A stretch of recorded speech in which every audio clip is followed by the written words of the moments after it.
É muito comum a gente ter demandas de treinamento focado em vendas para um time de treinamento digital, não é verdade? Mas será que a gente está dando o olhar estratégico para esse treinamento, para que a partir daí, dessa alta demanda, a gente possa mostrar para toda a organização a relevância do nosso trabalho? É sobre isso que a gente vai conversar no vídeo de hoje. Você tá bem? Por aqui tudo muito bem, obrigada. Então, olha só, eu rascunhei aqui alguns pontos para a gente conversar hoje e mais uma vez eu coloquei no Gama para ele estruturar uma apresentação. Eu acho que vocês gostam quando tem aqui uma apresentação de apoio, não é verdade? Então eu vou compartilhar. Ela trabalhou, obviamente, no meu texto, né? A inteligência artificial do Gama trabalhou no meu texto, deu uma resumida aqui, que eu achei bem interessante. Eu não mexi nas imagens, tá bom?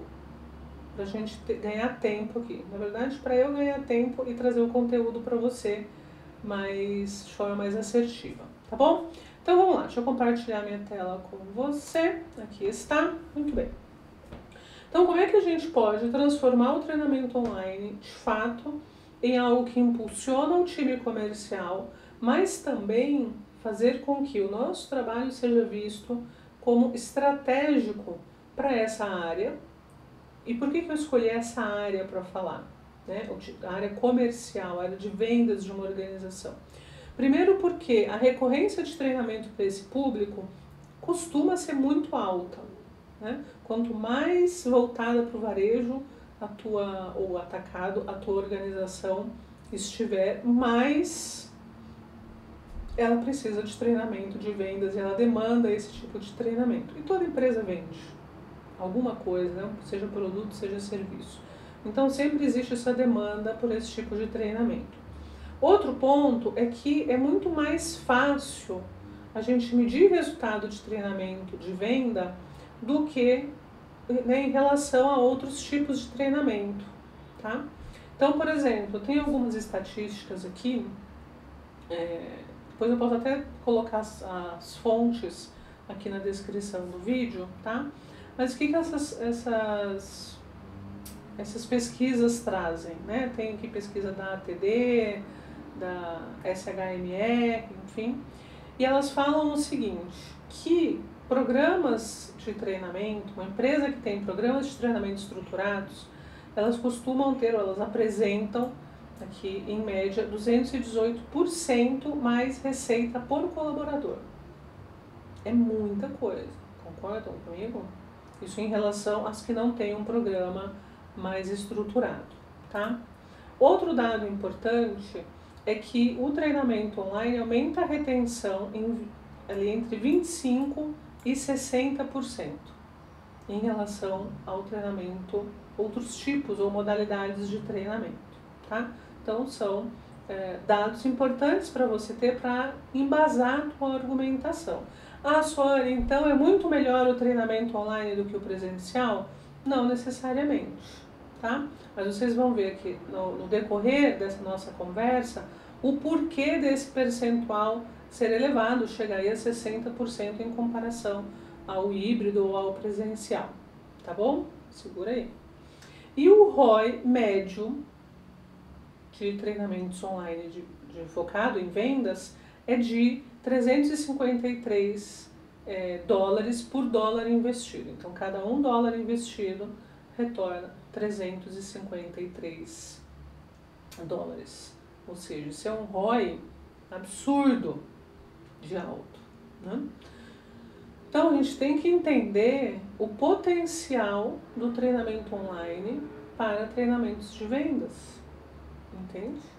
E quanto melhor, por que eu estou focando nisso? Olha só, quanto mais a gente conseguir justificar que treinamento apoiou o alcance de resultados de uma área, concorda que quando eu chego com esses dados para uma outra área, sei lá, para o financeiro, para o jurídico, para o time, sei lá, de atendimento, enfim, para o próprio RH, quando eu tenho essas métricas, é muito mais fácil, ou plausível, ou entendível, se é que essa palavra existe, das pessoas perceberem a relevância do treinamento. e, consequentemente, a relevância estratégica do teu trabalho. Ficou? Tá? E o treinamento de vendas ele é mais fácil, é muito, tanto que a gente fala de ROI, qual é a grande dificuldade de medir ROI? É justamente entender o valor investido versus valor retornado, né? Porque muitas vezes isso não é tão claramente percebido, tá bom? Então vamos lá, vamos voltar aqui. Muito bem. Então, como é que a gente começa esse projeto? Quais são as preocupações que a gente precisa ter? Então, falando da fase inicial do projeto ali, do diagnóstico, levantamento de necessidade, análise e planejamento, né? O que eu preciso fazer? Primeira coisa é entender quais são essas lacunas de conhecimento, os gaps de conhecimento. Né? Onde é que está a dificuldade? E qual é um grande erro que costuma ser cometido nos treinamentos de vendas? Focar única e exclusivamente no produto ou serviço que vai ser vendido. Só que a gente precisa entender onde é que está, sempre vai ter ali não são robôs vendendo, certo? São pessoas vendendo para pessoas. Então, a questão pessoal / comportamental sempre vai influir. E a gente precisa identificar isso nos treinamentos de vendas, tá? Então, por exemplo, primeiro ponto aqui, fazer a avaliação da equipe.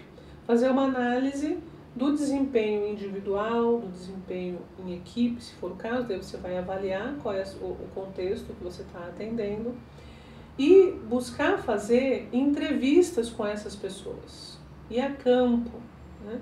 Se possível acompanhar, conversar, monta um roteiro de entrevista e conversa com essas pessoas para você entender, não só com a gestão. Com a gestão você pode entender, por exemplo, olha, gestor, por que na tua visão as pessoas, mesmo conhecendo o produto, não conseguem efetivar a venda? Que tipo de objeção elas enfrentam? Qual seria o melhor argumento? Que argumento você daria numa objeção? Né? Muitas vezes esses gestores vieram da operação, né? Então, como é que você fazia quando você fazia visita de campo? Como era? Entende? Então, fazer essa avaliação. E claro, se você tiver a oportunidade de confrontar, entre aspas, né? De conferir essas respostas também na versão de quem está indo a campo, né? Desses vendedores, tanto melhor, tá bom?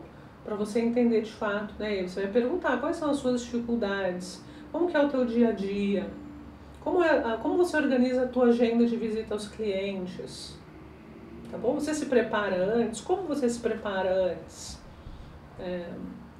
Como que você vai até lá? Você dedica um tempo do teu dia para ficar no escritório pesquisando o cliente ou não dá tempo? A rotina pede aí, o volume de visitas que você tem que fazer todo dia pede que você esteja o tempo todo em trânsito. Como é que é? Entende? Então, fazer essa avaliação da equipe, do público-alvo, tá? Depois, alinhamento com os objetivos. Então, você precisa entender quais são os indicadores dessa área, tá? Como, por exemplo, aqui, né, eu coloquei a taxa de conversão, ou seja, a taxa de venda. Então, de cada visita que você faz, em quantas você tem sucesso? Qual é o percentual, qual é o ticket médio que você tem nessas visitas? Tá? Então você vai entender com o teu demandante quais são os indicadores. Então, olha, depois que as pessoas passarem por esse treinamento, quais são os indicadores que você deseja ver? Quais são os números que você quer ver? Ah, eu quero ver um volume de vendas maior em X%, eu quero ver X unidades a mais vendidas do produto tal, né?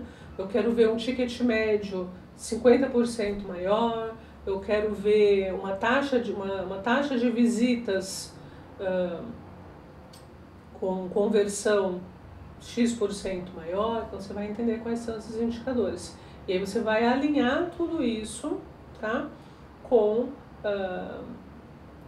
trazer essas informações para o teu curso, tá? Ok? E entender do que é importante para essa gestão avaliar, como é que treinamento vai apoiar, tá bom? Então se ele fala, por exemplo, aqui, olha, um dos nossos objetivos é expandir o mercado, expandir a nossa marca no mercado, aumentar o nosso market share e tal. Fala, que legal. E como é hoje? Hoje é assim. E o principal concorrente, como é que ele se posiciona? Qual é o market share dele no mercado hoje? Market share no mercado ficou duplo aí, né? Mas você entendeu, tá? Qual é essa taxa dele no mercado hoje?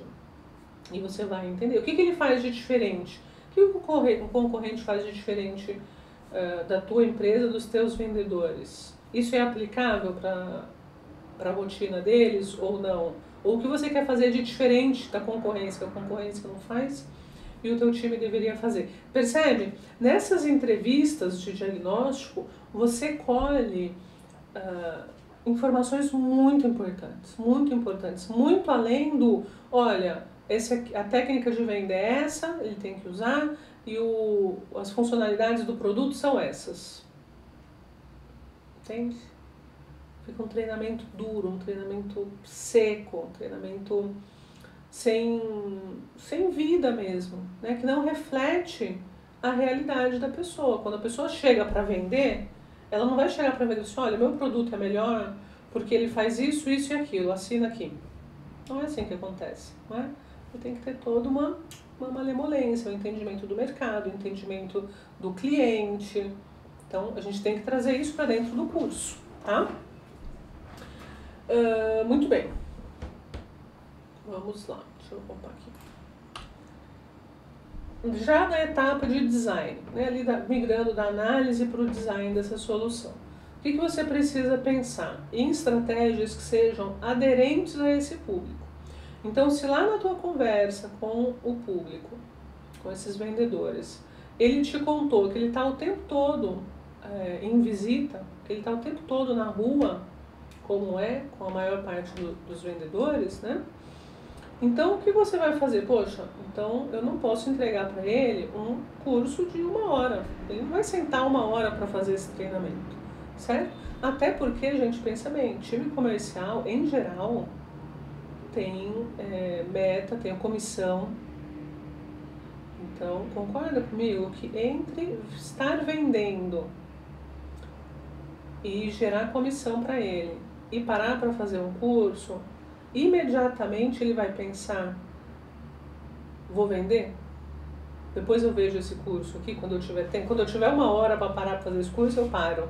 E ele nunca vai ter, entende? Então você precisa pensar em como você vai inserir o treinamento na rotina dessa pessoa.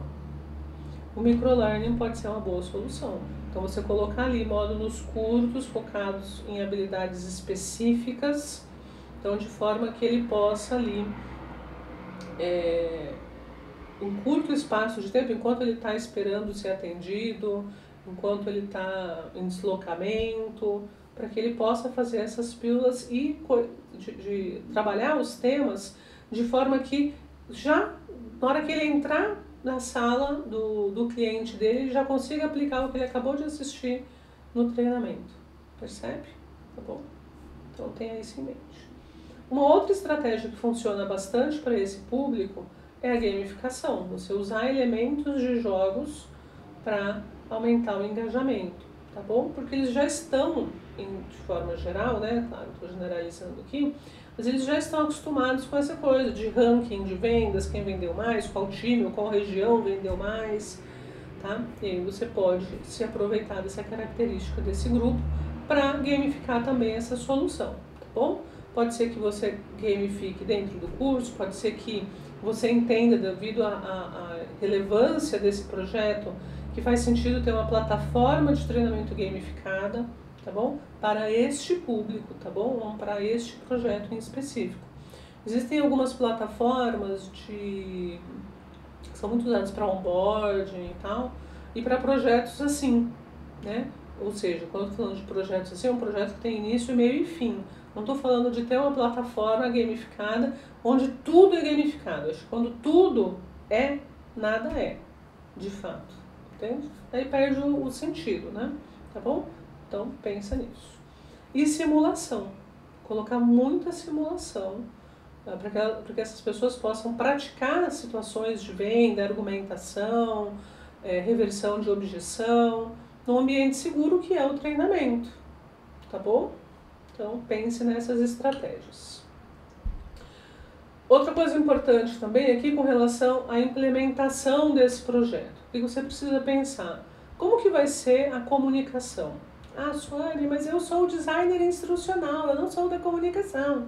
Você pode apoiar o time de comunicação interna nesse desafio de comunicar o curso, tá? Como? Entregando assets para que a comunicação visual seja igual à comunicação do curso, tá bom? Então não seja esse profissional que fala, ai, eu só vou até aqui. Não, tá? Pode ser que você, a gente está desenvolvendo esse treinamento e tem vídeo. Então, aproveita e prepara um teaser de divulgação do curso. Tá bom? Um teaser para colocar onde? Na intranet, se for o caso, para enviar por WhatsApp. Certo? A gente não falou que essa pessoa não para no escritório, que ele está sempre em movimento? Então, é mais interessante que seja divulgado por WhatsApp, por exemplo. Uma rede social da empresa, enfim. Tá? Algumas empresas têm tem conta no Instagram, a conta fechada, só para eles, né? Só para divulgar ali fotos, eventos, etc. Usa esse canal de comunicação, tá bom? Também é importante você pensar, isso você vai precisar conversar lá desde a etapa inicial, né, no diagnóstico e tal, sobre vai ter certificado, vai ter algum tipo de reconhecimento. Isso está muito conectado com o nível 3 de avaliação de resultados do Kirkpatrick. Né? Então, como é que a gente vai incentivar as pessoas, né? A gente vai ajudar com criar incentivos para o engajamento. Né? O que ela recebe ao performar bem? O que vai ser? Um almoço com a diretoria, por exemplo? É um bônus? É um dia de folga? Sei lá, um vale cinema? Não sei. Aí você vai ver o que faz sentido para o teu contexto, tá bom? De repente, nessa plataforma gamificada, você pode ter ali a pontuação dele, ele troca por moedas, ali por coins, né? Que você pode dar um nome que faça sentido aí para tua... Como as estalecas, sabe? Nem sei se é estaleca que chama ainda no Big Brother. Mas ele vai pegar essas estalecas e vai trocar por prêmios, tá bom? Então isso pode ser bem legal. O importante é que você reconheça, não você reconheça, né? Mas você, profissional de treinamento, coloque na tua proposta opções e converse com o demandante sobre oportunidades de reconhecimento para essas pessoas, tá bom? Também você pode pensar nessa estratégia em como dar suporte à aplicação do aprendizado. Então, o que a gente pode ter? De repente você tem aí os top 10 vendedores e eles podem ser mentores de outros vendedores, por exemplo, tá? Ou até dar uma mentoria individual, né, algo mais personalizado para aqueles que têm mais dificuldade. De repente você fala, poxa, essa pessoa tem potencial, né, mas ela precisa de uma ajuda extra. Então, será que cabe ali mentorias individuais? Tá bom? Pensa nisso, claro, junto com o teu cliente, tá? Nosso principal objetivo aqui, monitorar e avaliar os resultados, porque com esses resultados que a gente vai criar a nossa argumentação, nossa profissional de treinamento, para mostrar nossa relevância para outros clientes, ok? Então aqui o que você pode monitorar? Dados sobre o engajamento, então taxa de conclusão, tempo de conclusão, essas são essas métricas mais nossas mesmo, tá bom? Até para que você possa entender cada vez melhor o perfil desse público para próximos projetos. Você vai monitorar resultados de desempenho, e isso está conectado com o objetivo de desempenho, com os indicadores, com os KPIs que você levantou inicialmente na primeira conversa com esse demandante. Então, o que você estava falando lá? Aumentar as vendas, aumentar a receita, aumentar a market share? Então, você vai comparar os dados que você tinha pré-treinamento com os que você tem agora pós-treinamento, tá? E claro, sempre contar com o feedback, que aí seria o nível 1 do Kirkpatrick, né, avaliação de criação / satisfação, para entender ali quais são as informações que você tem para promover um processo de melhoria contínua nos teus processos, nos teus treinamentos, tá? Então faça isso, certo? Então tenha na ponta da língua quais são os benefícios do projeto para o cliente, para o aluno, para a área de treinamento e para você, profissional de treinamento, tá? Sempre tenha ali um passo a passo, por isso é tão importante você ter um processo para chamar de seu, tá bom? Vocês sabem aqui, eu costumo falar do AD, você deve ter identificado aqui ao longo da apresentação, se você já conhece o modelo, né? E se você não conhece o modelo e quer conhecer, quer entender melhor como estruturar as suas ações de treinamento, conheça o programa PPR, o link está aqui na descrição do vídeo, tá? Ok? E tenha aí sempre esse discurso bem embasado com dados para o investimento em treinamento e desenvolvimento, porque eu e você a gente sabe o quanto treinamento, e aqui no caso eu estou puxando a sardinha para a nossa brasa aqui, né, o treinamento online, o quanto ele pode e faz diferença nos resultados da organização, tá? E aí lembra que eu falei ali no começo, ali quase, né, chegando ali a 60% da retenção do conhecimento via treinamento online, porque esse público, claro, eles têm as convenções, os treinamentos presenciais e tudo mais, que costumam ser eventos muito motivacionais, né? Agora, a aprendizagem inserida no contexto, na rotina dele, vai fazer toda a diferença e colocar lá no topo esse índice de retenção de conhecimento e, consequentemente, a aplicação de tudo isso. Tá bom? Estamos conversados por hoje. Deixa aqui a tua opinião sobre esse vídeo, o que você tem de insight, o que você já consegue aproveitar e já inserir aí no teu projeto que você está trabalhando hoje. Conta pra mim aqui embaixo. Combinado? Super beijo, tchau, até o próximo vídeo.